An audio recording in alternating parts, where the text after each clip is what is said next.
അങ്ങനെ ലിവർപൂളിന്റെ ഈ ഒരു സീസന്റെ കാര്യത്തിൽ ഏതാണ്ട് തീരുമാനമായി. ഇന്ന് നടന്ന മത്സരത്തിൽ എവർട്ടനെതിരെ 2-0 ലിവർപൂൾ പരാജയപ്പെട്ടത്.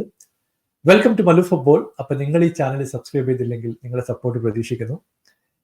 2 ഗോളുകൾ കൺസീഡ് ചെയ്തതിനു ശേഷം സെക്കൻഡ് ഹാഫിൽ ക്ലോപ്പ് ചിരിക്കുന്ന ഒരു ചിരിയുണ്ട്. ആ ഒരു ചിരിയിൽ ലിവർപൂളിന്റെ വരാൻ പോകുന്ന എല്ലാ പ്രശ്നങ്ങളെക്കുറിച്ചുള്ള ഒരു സൂചനയാണ് എന്നാണ് എനിക്ക് തോന്നിയിട്ടുള്ളത്. ഇപ്പൊ കഴിഞ്ഞ 2-3 മത്സരങ്ങളായിട്ട് അറ്റ്ലാന്റയോട് പരാജയപ്പെടുന്നു, ക്രിസ്റ്റൽ പാലസിനോട് പരാജയപ്പെടുന്നു. ഇന്ന് എവർട്ടനെതിരെ മറ്റൊരു മോശം പെർഫോമൻസ് നമ്മൾ കണ്ടു. ഓരോ ദിവസം കഴിയുന്തോറും പ്രോബ്ലംസ് ഇങ്ങനെ കൂടിക്കൂടി വരികയാണ്. ഫ്രണ്ട് ത്രീ ഫയർ ചെയ്യുന്നില്ല, കിട്ടിയ ചാൻസുകൾ കൺവേർട്ട് ചെയ്യുന്നില്ല, ഡിഫൻസ് ലീക്കിയാണ്, വളരെ ഇൻകൺസിസ്റ്റന്റ് ആയിട്ട് ചില പ്ലെയർ കളിക്കുന്നു. പ്രശ്നങ്ങൾ വളരെയധികം വർദ്ധിച്ചു വരുന്ന ഒരു സാഹചര്യമാണ് ഇപ്പോൾ ഉള്ളത്. നമുക്കറിയാം 2010 ശേഷമാണ് ഗുഡിസൺ പാർക്കിൽ വെച്ചിട്ട് എവർട്ടൺ ലിവർപൂളിനെ തോൽപ്പിക്കുന്നത്. ഇപ്പൊ ക്ലോപ്പ് 2-3 മാസങ്ങൾക്ക് മുമ്പ് 3-4 കപ്പടിക്കുന്നൊക്കെ വിചാരിച്ചിരുന്ന സിറ്റുവേഷനിൽ നിന്ന് ഇപ്പോ യൂറോപ്യൻ ലീഗിൽ നിന്ന് പുറത്തേക്ക് പോയി. ലീഗിന്റെ കാര്യത്തിൽ ഏതാണ്ട് കൈവിട്ട അവസ്ഥയാണ്. ഇങ്ങനെയൊക്കെ വരുമ്പോൾ ഒരു കരബോ കപ്പിൽ ഒതുക്കേണ്ട സിറ്റുവേഷനിലൂടെയാണ് ഇപ്പൊ ലിവർപൂൾ മുമ്പോട്ട് പോയിക്കൊണ്ടിരിക്കുന്നത്. ഇന്നത്തെ മത്സരത്തിലേക്ക് വരുമ്പോൾ നമുക്കറിയാം എവർട്ടൺ ആണ് ആദ്യത്തെ ഒരു 15-20 മിനിറ്റ്സിൽ 2 ബിഗ് ചാൻസുകൾ ക്രിയേറ്റ് ചെയ്തത്. ഒരു പെനാൽറ്റി ഓപ്പർച്യൂണിറ്റി അവർ ക്രിയേറ്റ് ചെയ്തു. അൺഫോർച്ചുനേറ്റ്ലി ഓഫ് സൈഡ് ആയതുകൊണ്ട് അത് റിവേർട്ട് ചെയ്യുന്ന കാഴ്ച നമ്മൾ കണ്ടു. ഇല്ലെങ്കിൽ കാൽവിൻ ലൂയിൻ അത് സ്കോർ ചെയ്യുന്ന കാര്യത്തിൽ ഒരു സംശയമില്ല. ലിവർപൂളിന്റെ പതിവ് പല്ലവി തന്നെയാണ്. അവർ ചാൻസ് ക്രിയേറ്റ് ചെയ്യുന്നു, പക്ഷേ പല ചാൻസുകളും ടാർഗറ്റ് പ്രാക്ടീസ് പോലെ ഡയറക്റ്റ് ആയിട്ട് ഗോൾ കീപ്പറെ നേരെ അടിച്ച് പ്രാക്ടീസ് ചെയ്യുന്ന സിറ്റുവേഷനാണ് നമ്മൾ കാണുന്നത്.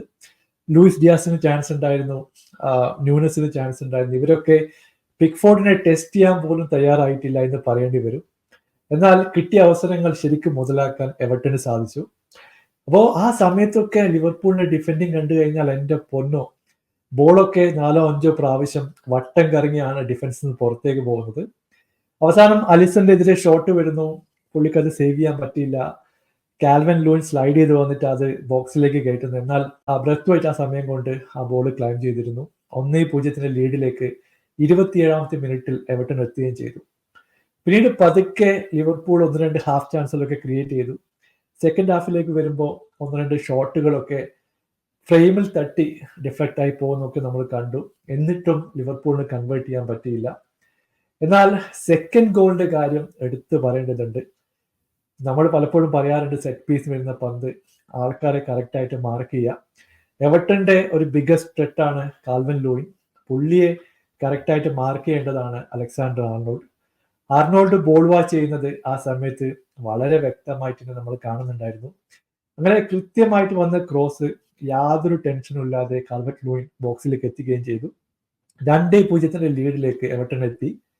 പിന്നീട് കളിയിലേക്ക് തിരിച്ചു വരാൻ ലിവർപൂളിന് കഴിഞ്ഞില്ല. അവര് 2-0 ലീഡോടെ എവർട്ടൺ വിജയിക്കുകയും ചെയ്തു.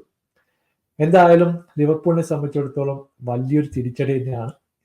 ഇനി വരാൻ പോകുന്ന മത്സരങ്ങളിൽ എന്താണ് സംഭവിക്കുക നമുക്കറിയില്ല. പക്ഷെ പല പ്ലേയേഴ്സിന്റെയും ഇപ്പോഴത്തെ ഒരു മനോഭാവം കാണുമ്പോൾ കാര്യങ്ങൾ ഇനിയും വേഴ്സ് ആവാനുള്ള സിറ്റുവേഷനാണ് വരാൻ പോകുന്നത്. നിങ്ങളുടെ അഭിപ്രായം താഴെ അറിയിക്കുക. പുതിയൊരു വീഡിയോയുമായി വീണ്ടും കാണാം. Thank you so much for watching. Bye for now.